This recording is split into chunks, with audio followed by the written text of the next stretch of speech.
चलिए बनाते हैं काली माता के लिए प्रसाद, क्योंकि हर साल मैं इसी तरीके से बनाती हूँ और इसमें कोई चेंजिंग नहीं हो सकता है, क्योंकि शुरू से ही ऐसा ही बनते आया है। तो सबसे पहले मैं आटा साफ़ लेकर के आ गई हूँ और सारे किचन को एकदम साफ़ सफाई से करके और छन्नी से आटा को छान लेंगे और इसे आटा को गूँथ लेंगे।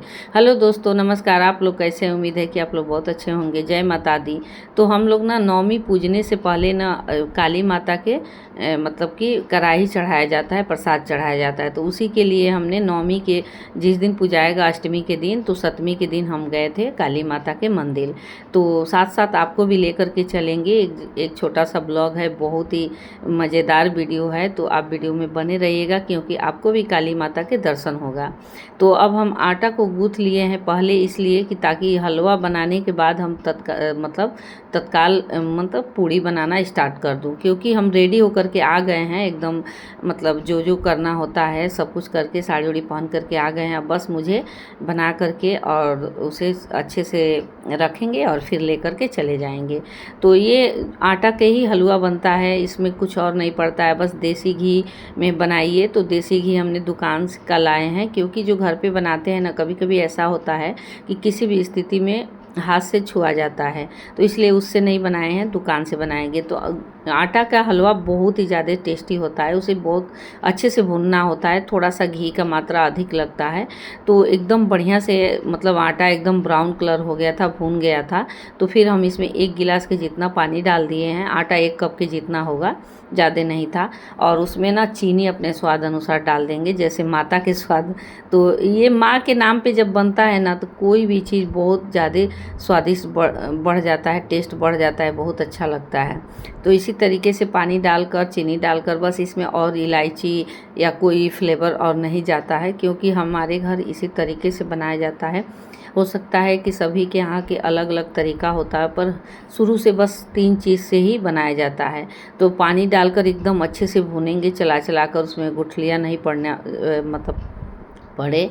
और ना ऊपर से भी थोड़ा थोड़ा घी इसमें डाल करके भून देंगे, तो बहुत अच्छा एकदम कढ़ाई को छोड़ देता है और कलर भी बहुत अच्छा और बहुत ज़्यादा स्वादिष्ट ये हलवा लगता है। इसमें कुछ भी एक्स्ट्रा कुछ नहीं पड़ता है, पर भी मतलब टेस्टी होता है। अब इधर देखिए, हलवा ऊपर से थोड़ा सा घी और लगा करके रख देंगे। हलवा का टेक्सचर और कलर देखिए, बहुत ही ज़्यादा स्वादिष्ट बना था। लग ही नहीं रहा था कि सिर्फ 2 से 3 सामानों में ये बन करके रेडी हुआ है। तो इसे अब हलवा को रख देंगे साइड में। अब पूड़ियाँ तल लेते हैं। तो कढ़ाई को मुझे धुलने का ज़रूरत भी नहीं पड़ा है, क्योंकि कहीं से चिपका नहीं था, हलवा एकदम साफ़ सुथरा था। तो अब हम उसी में ना रिफाइन ऑयल डाल देंगे और थोड़ा सा देसी घी डाल देंगे, क्योंकि देसी घी थोड़ा ही पड़ता है, पर पड़ता है ज़रूर, तभी जाके माँ को चढ़ता है। मेरे यहाँ का यही रूल है, शुरू से ही ऐसा ही हुआ है। तो अब हम कढ़ाई में पूरा रिफाइन ऑयल डाल देंगे, थोड़ा सा देसी घी डाल देंगे। उतना सारा देसी घी तो हलवा में लग गया था, थोड़ा सा ही बचा था, तो उसमें हम पूड़ी में डाल देंगे और पूड़ी फटाफट तल लेंगे। और इसे ना तलने के बाद ना फटाफट हम रेडी करके ले करके जाएंगे। और आपके तरफ कैसे होता है ज़रूर मुझे बताइएगा दोस्तों। आप लोग कैसे मनाते हैं ये वाली नवरात्रि में, क्या क्या होता है? मेरे यहाँ तो इसी तरीके से होता है। इसमें हम 9 दिन का व्रत भी नहीं रहती हूँ, क्योंकि यही सब चीज़ करना होता है। नमी पूजना होता है, माँ का प्रसाद चढ़ाना होता है। तो 9 दिन के व्रत रहेंगे तो प्रसाद क्या होगा, और हमेशा से यही सब हुआ है, तो इसलिए इसी तरीके से इसमें हम लोग करते हैं। बस फर्स्ट वाला और लास्ट वाला व्रत रहते हैं। तो क्या करेंगे ना, इतना जल्दी जल्दी में ना आटा एकदम गीला हो गया था, कोई साथ में है नहीं, अकेले ही हैं, तो इसलिए थोड़ा सा फटाफट करना पड़ रहा है।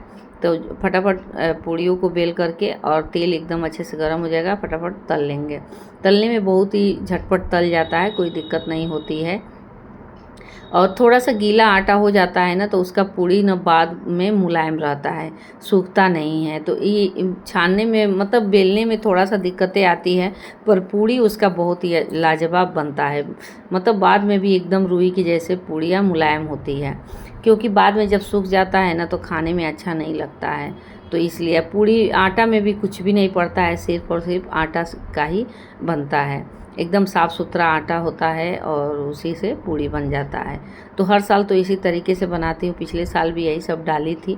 पता ना आप लोग देखे हैं कि नहीं, पर ये वाला ज़रूर देखिएगा, क्योंकि काली माता का एक झलक दर्शन ज़रूर आप लोगों को करवाएंगे, क्योंकि इतना भीड़ होता है ना, एकदम छोटा सा मंदिर है और शुरू से वहीं पे चढ़ा है।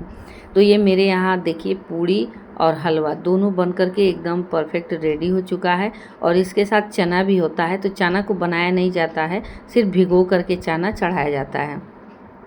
अब हम थाली में माँ के लिए भोग लगा लेते हैं। तो 7 जगह इस नवरात्रि में 7 जगह ही पूड़ियाँ रखाता है, 7 जोड़ा चढ़ता है।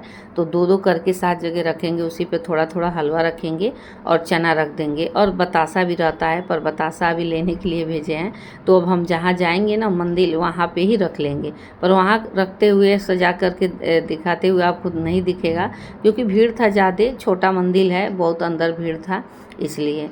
तो अब हम क्या कहिए ना, थाली में लगा लिए हैं और एक इसे ना टिफ़िन में रख लेंगे। ये साफ़ सुथरा टिफ़िन हमेशा रखे रहते हैं, पूजा के लिए सारे बर्तन मेरा अलग होता है, तो इसलिए अब हम इसी में रख लेंगे। एक मतलब एक्स्ट्रा रखेंगे कि कहीं और चढ़ाना हो तो चढ़ा देंगे रख करके। और 2 ना आटा का मतलब पिट्ठा भी चढ़ता है डी बाबा का, तो वो भी रखे हैं, पर वो शायद दिखा नहीं है। अभी इधर साफ़ सुथरा झोला ले लेंगे, उसी में हम टिफ़िन को रख लेंगे और एक छोटा सा थाली भी रख लेंगे, जल रख लेंगे और लोटा रख लेंगे जिसमें धार चढ़ता है, और सारा पूजा का सामान रख लेंगे। एक थाली रखेंगे, क्योंकि थाली में ही सजा करके मुझे वहाँ पे चढ़ाना है। अब हम ले करके चले जाएंगे और नीचे जाएंगे तो वहाँ ई रिक्शा मेरा बेटा ने गया था बुलाने, छोटा बेटा है तो आया है स्कूल से, करीब शाम के टाइम है, ये 5 बज रहा था उसी टाइम। तो हम जा रहे थे, तो बगल से मेरी जेठानी भी बोली कि मैं भी चल रही हूँ, तो हम लोग दोनों लोग ई रिक्शा में बैठ के चले गए हैं। वहाँ पे गए हैं लोग, तो वहाँ पे जा कर के चढ़ाए हैं लोग, मतलब जितना भी भीड़ हो अच्छा से चढ़ गया। तब हम आ गए काली माता के मंदिर। आप भी सोचें कैसे बोल रही है, सॉरी माँ, मुझसे गलती हो गई। और कुछ लोग वहीं पे बनाकर चढ़ाते हैं, मेरे यहाँ भी पहले बनाकर ही चढ़ाया जाता है, पर वहाँ पे अब मना करते हैं लोग, क्योंकि भीड़ ज़्यादा होता है इसके वजह से। और देखिए इतना छोटा मंदिर, अभी हम जब गए थे ना तो बहुत कम भीड़ था, उसके बाद ना काफ़ी भीड़ हो गया था। और इस पे पूड़िया का एकदम देख रहे हैं ना, बहुत ज़्यादा। यहाँ नीम का पेड़ भी है, तो नीम का पेड़ के पास भी चढ़ाया जाता है। और वहाँ काली माता छोटी सी हैं, वहाँ भी 7 पिंड है यहाँ पे, तो सभी को चढ़ाया जाता है। सिंदूर, रोड़ी, अबरक जो भी चढ़ाना हो वो चढ़ाया जाता है, पैसा, पिट्ठा सब कुछ यहीं पे चढ़ जाता है, और पूड़ी भी चढ़ता है। तो बहुत सारे लोग चढ़ा रहे थे। ये देखिए काली माता का दर्शन कीजिए। अब हम लोग वापस आ रहे थे, तो हमारी मतलब एक दोस्त मिल गई थी हम लोग की, तो वहाँ से उनकी गाड़ी में हम लोग आए और वहाँ से गए, तो यहाँ पे कलसा खरीदे और एक छोटा सा कढ़ाई खरीदे हैं। अब हम आ गए हैं घर पे। कलसा खरीदे हैं नमी पूजने के लिए, तो नमी हो सके कि नमी का भी ब्लॉग आपको देखने को मिल जाए। तो ये देखिए कढ़ाई, इसमें किसी दिन बनाएंगे। और ये कलसा जो है ना, ये नमी पूजाता है तो वहाँ पे स्थापित किया जाता है। और एक छोटा सा परई बोला जाता है वो रहता है। तो मेरा वीडियो कैसा लगा ज़रूर बताइएगा दोस्तों। बाय।